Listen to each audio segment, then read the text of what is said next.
With ODST now released on PC, we of course got the accompanying ONI Archives video alongside it. I've been looking forward to this one since I was curious how it would be handled from a narrative perspective, given that ODST takes place during Halo 2, despite the name. And I have to say, 343 did a good job in that regard. Whereas previous videos had something of a flowing narrative given their story progression, ODST's video is very different, much like the game itself, taking viewers to the side to see another type of Halo story. The core of the video focuses on the contributions of ODSTs during the war, eventually focusing on Alpha 9, their drop into New Mombasa, and the eventual recovery of the asset known as Virgil, or Quick to Adjust. As a brief aside, the video is titled Helljumpers and notes that ODSTs are often called Helljumpers.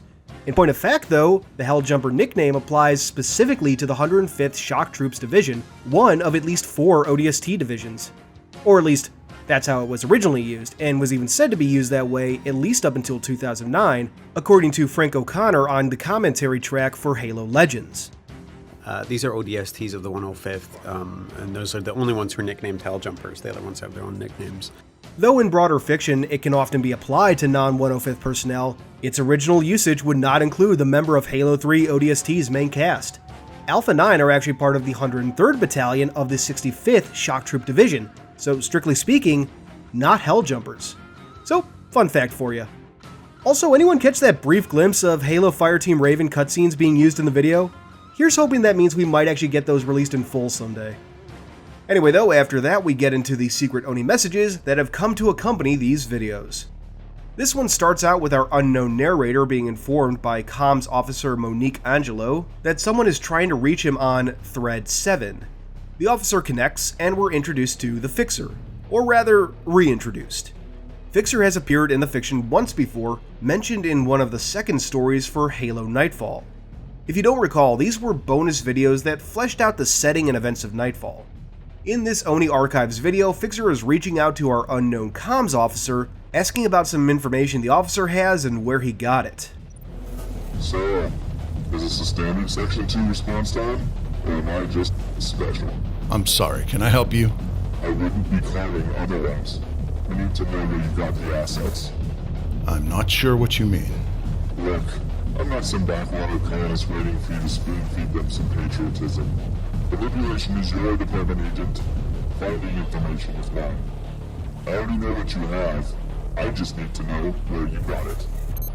And there's not a whole lot more to break down there. What information the Fixer is referring to has no context. One potential meaning could be in reference to the leaks from the previous video, those said to be found during a sweep of, quote, underground waypoint channels. How did you get these? It came up during my last public sentiment scrub on underground waypoint channels. I don't think they were deliberately meant to be found, but I also don't think whoever released the data really cared who might see it. Now, if you'll recall, I pointed out at the time that this looked to be a meta joke about the Mega Construct's banished figures being leaked at that time, but that it might also have some in-universe implications. That's certainly one thing the Fixer could be referring to. Alternatively, it could be related to whatever was going on in the Halo 2 ONI Archives video, which ended with our unknown comms officer saying, "Just send me what you have." Yes, that's what I've been saying this whole... Is this coming from Schaefer or Sullivan? That doesn't sound right. Are we even able to leverage any sort of jurisdiction there? Because if so, that's news to me. I agree, but we've had issues in the past with mixed messaging going unchecked. You know as well as I that the last... Oh, I get it. I just think if we keep... We're ready for you in 5. Thank you, Monique. Look, I need to go. Session is starting back up. Just go ahead and send me what you have. We'll figure it out. Ultimately, we'll probably have to wait for the Halo 4 ONI Archives video to find out what these assets are, if we're ever told at all, but we can still speculate. As I've said, it all comes down to when these videos are set in-universe. If these are all pre-Halo 4, with the Halo 4 video jumping into the Chief's return to the UNSC, I could see these assets perhaps being related to Jul 'Mdama's Covenant. If this is all set after Halo 4, maybe it's something related to the Prometheans, the truth about the attack on Earth, which, if you'll recall, was originally blamed on the Covenant, Or maybe if we're closer to Halo 5's setting, maybe these hint at the Guardian's awakening. And there could even be more angles that I'm missing. We'll have to wait and see. Sorry to sound like a broken record there. That all said though, one thing I think we can quickly rule out, especially now, is any direct tie into Halo Infinite, as was once thought. Maybe there will be some really loose connective tissue that 343 has decided to take advantage of, but that would be about it, I imagine. A recent Canon Fodder article came out this week, and in it, Grim dives a bit into the creation of these videos. To sum it up, though I recommend reading the full thing of course, the 343 writing team saw an opportunity to make a rather simple idea, a series of brief primers or summary videos for each game for MCC, and add a narrative twist, making them more engaging for a more diverse audience.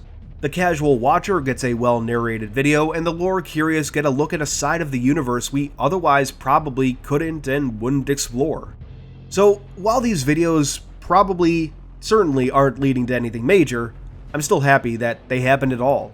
As I just said, it's a look at an aspect of the universe we might not otherwise see. A day in the life of the average ONI propagandist.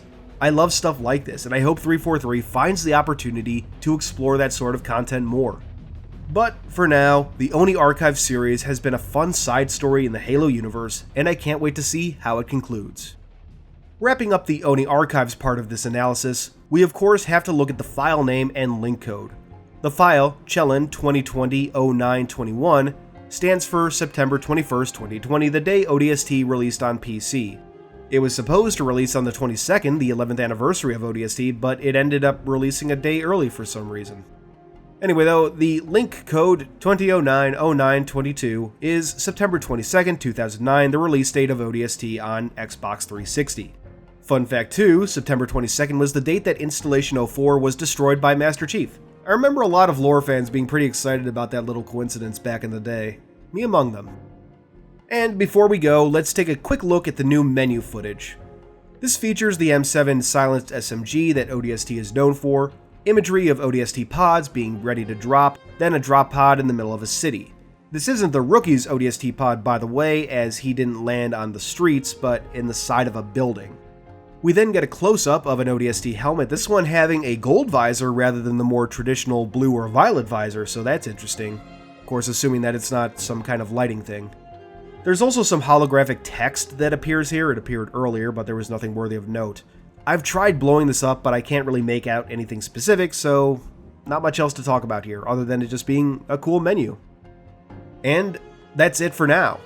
Let me know how you felt about this one in the comments below, look forward to a breakdown of the aforementioned Canon Fodder article, and let's beg 343 to release the cutscenes for Fireteam Raven, maybe even some gameplay footage for those who can't experience the game themselves. It's a great game with a fun story. Don't go pestering anyone, but, let's just make it known that there's a demand for this out there. Anyway though, this has been Halo Canon, and I'll see you all next time. Thanks for watching, everyone. I hope you enjoyed this video. If you did, please consider subscribing, and if you really love me, hit that notification bell and leave a thumbs up. These both really help out the channel. I wouldn't be where I am now without your views and support, so once again, thank you. Keep on being awesome, Canonites.